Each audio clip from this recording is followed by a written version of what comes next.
Hello ಕರ್ನಾಟಕದ ಜನತೆ, welcome back to updates Kannada 360 channel. So ಅಂತೂ ಇಂತೂ ಗೃಹಲಕ್ಷ್ಮಿ ಯೋಜನೆ ಬಗ್ಗೆ ಒಂದು ಬಿಗ್ ಅಪ್ಡೇಟ್ ಹೊರ ಬಂದಿದೆ. ಜಮಾ ಆಗಲಿದೆ ಪೆಂಡಿಂಗ್ ಹಣ. ಸೊ ಮಹಿಳೆಯರ ಖಾತೆಗೆ ಹಣ ಜಮಾ ಆಗ್ತಿಲ್ಲ. ಇದಕ್ಕೆ ಕಾರಣನ ಹುಡುಕ್ತಾ ಹೋದರೆ ಸರ್ಕಾರಕ್ಕೆ ಸಾಕಷ್ಟು ವಿಚಾರಗಳು ತಿಳಿ ಬಂದಿದೆ.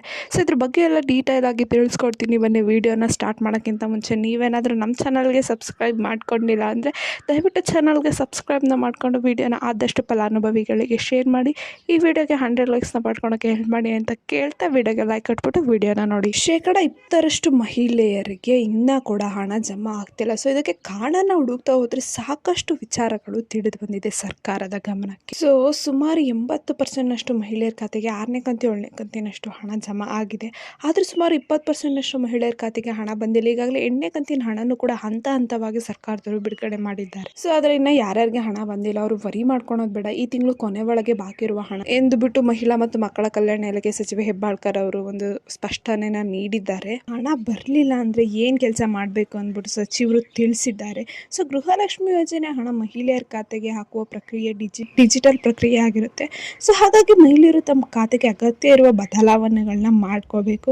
ಸೊ ಯಾವುದೇ ಸಮಸ್ಯೆ ಇಲ್ಲ ಅಂದರೆ ಹಣ ಜಮಾ ಆಗುತ್ತೆ. ಈಗ 80% ಮಹಿಳೆಯರಿಗೆ ಹಣ ಜಮಾ ಆಗಿದೆ ಅಂದರೆ ಅವರ ಖಾತೆಯಲ್ಲಿ ಅಥವಾ ಅವರ ಅರ್ಜಿಯಲ್ಲಿ ಏನೇ ಒಂದು ಲೋಪ ಇಲ್ಲ ಅಂತ ಅರ್ಥ.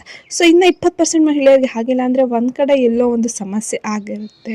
ಸೊ ಆ ಸಮಸ್ಯೆ ಯಾವ್ದ್ಯಾವ್ದು ಆಗಿರ್ಬೋದು ಅಂತ ಸಚಿವರು ಹೇಳಿದ್ದು ಅಂದರೆ, ಉದಾಹರಣೆಗೆ ಬ್ಯಾಂಕ್ ಖಾತೆ ಹೊಂದಿರುವ ಮಹಿಳೆಯರು ತಮ್ಮ ಬ್ಯಾಂಕ್ ಖಾತೆಗೆ KYC ಅಪ್ಡೇಟ್ ಆಗಿಲ್ಲ ಎನ್ನೋದು, ಮತ್ತು NPCI ಮ್ಯಾಪಿಂಗ್ ಕಡ್ಡಾಯ ಮಾಡಿದ್ರು. ಸೊ NPCI ಮ್ಯಾಪಿಂಗ್ ಯಾರ್ಯಾರು ಮಾಡಿಸಿಲ್ಲ ಅದೊಂದು ಪ್ರಾಬ್ಲಮ್ ಇರ್ಬೋದು.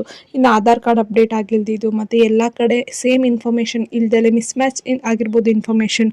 ಸೊ ಇಷ್ಟು ಕಾರಣಗಳಿಂದ ನಿಮಗೆ ಹಣ ಬರ್ತಿರಲ್ಲ ಅಂದ್ಬಿಟ್ಟು ಸ್ವತಃ ಲಕ್ಷ್ಮಿ ಹೆಬ್ಬಾಳ್ಕರ್ ಅವರೇ ತಿಳಿಸಿದ್ದಾರೆ. ಸೊ ಇಷ್ಟು ಚೇಂಜಸ್ನ ಮಾಡಿಸ್ಕೊಂಡ್ರೆ ನಿಮಗೂ ಕೂಡ ಹಣ ಬರುತ್ತೆ ಅಂದ್ಬಿಟ್ಟು ಅವರೇನೆ ತಿಳಿಸಿದ್ದಾರೆ. ಇಷ್ಟೆಲ್ಲ ಚೇಂಜಸ್ನ ಮಾಡಿಸ್ಕೊಂಡ್ರ ನಂತರನೂ ಕೂಡ ನಿಮ್ಮ ಖಾತೆಗೆ ಹಣ ಬಂದಿಲ್ಲ ಅಂದರೆ ನಿಮ್ಮ ಅರ್ಜಿ ಸಮಸ್ಯೆ ಇರ್ಬೋದು. ಸೊ ಸರ್ಕಾರ ಹೊಸದಾಗಿ ಅರ್ಜಿ ಸಲ್ಲಿಸಲು ಕೂಡ ಅವಕಾಶನ ಮಾಡಿಕೊಟ್ಟಿದೆ. ಹಾಗಾಗಿ ನಿಮ್ಮ ಖಾತೆಯಲ್ಲಿ ಸಮಸ್ಯೆ ಇದ್ದರೆ ಅದನ್ನು ತಿಳಿದುಕೊಳ್ಳುವ ಸಲುವಾಗಿ ನೀವು ಸೇವಾ ಕೇಂದ್ರಕ್ಕೆ ಹೋಗ್ಬಿಟ್ಟು ರೇಷನ್ ಕಾರ್ಡ್, ಬ್ಯಾಂಕ್ ಖಾತೆ ವಿವರ ಮೊದಲಾದ ದಾಖಲೆಗಳನ್ನ ತೋರಿಸಿದ್ರೆ ಅವ್ರು ನಿಮಗೆ ಏನು ಸಮಸ್ಯೆ ಇದೆ ಅಂತ ತಿಳ್ಕೊಂತಾರೆ. ಆಧಾರ್ ಕಾರ್ಡ್ ಸಮಸ್ಯೆ ಇದೆಯಾ ಅಥವಾ ರೇಷನ್ ಕಾರ್ಡ್ ಸಮಸ್ಯೆ ಇದೆಯಾ ಅಂದ್ಬಿಟ್ಟು ತಿಳಿಸ್ಕೊಡ್ತಾರೆ. ಸೊ ಪೆಂಡಿಂಗ್ ಹಣ ಎಲ್ಲ ರಿಲೀಸ್ ಆಗಿದೆ. ಸೊ ನಿಮಗೂ ಕೂಡ 8ನೇ ಕಂತಿನ ಹಣ ಅಥವಾ ಪೆಂಡಿಂಗ್ ಹಣ ರಿಲೀಸ್ ಆಗಿದೆಯಾ ಅಂತ ತಿಳ್ಕೊಬೇಕಂದ್ರೆ ನೀವು ಮನೆಯಲ್ಲೇ ಕುತ್ಕೊಂಡು ಚೆಕ್ ಮಾಡ್ಕೋಬೋದು. DBT ಕರ್ನಾಟಕ ಅನ್ನೋ ಮೊಬೈಲ್ ಅಪ್ಲಿಕೇಶನ್ನ ನೀವು ನಿಮ್ಮ ಮೊಬೈಲಲ್ಲಿ ಡೌನ್ಲೋಡ್ ಮಾಡಿಕೊಂಡು ನಂತರ ನಿಮಗೆ ಮಾಡಬೇಕಾಗಿದ್ದು ಇಷ್ಟೇ, ಅಲ್ಲೊಂದು ನಿಮ್ಮ ಆಧಾರ್ ಕಾರ್ಡು ಮತ್ತು NPN ಕ್ರಿಯೇಟ್ ಮಾಡಿಕೊಂಡು ನೀವು ನಿಮ್ಮ ಹಣನ ಚೆಕ್ ಮಾಡ್ಕೋಬೋದು. ಅಲ್ಲಿ ಸ್ಟೇಟಸ್ ಅಂತ ಒಂದು ಆಪ್ಷನ್ ಕಾಣಿಸುತ್ತೆ.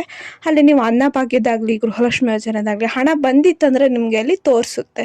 ಸೊ ಈ ಮಾಹಿತಿ ನಿಮಗೆ ಇಷ್ಟ ಆಯಿತು ಅನ್ಕೊತೀನಿ. ಇಷ್ಟ ಆದರೆ ದಯವಿಟ್ಟು ಚಾನಲ್ಗೆ ಸಬ್ಸ್ಕ್ರೈಬ್ನ ಮಾಡಿಕೊಂಡು ವಿಡಿಯೋನ ಆದಷ್ಟು ಫಲಾನುಭವಿಗಳಿಗೆ ಶೇರ್ ಮಾಡಿ. ಸೊ ಏನೇ ಪ್ರಾಬ್ಲಮ್ ಇತ್ತಂದರೆ ಕಮೆಂಟ್ನ ಹಾಕಿ. ಧನ್ಯವಾದಗಳು.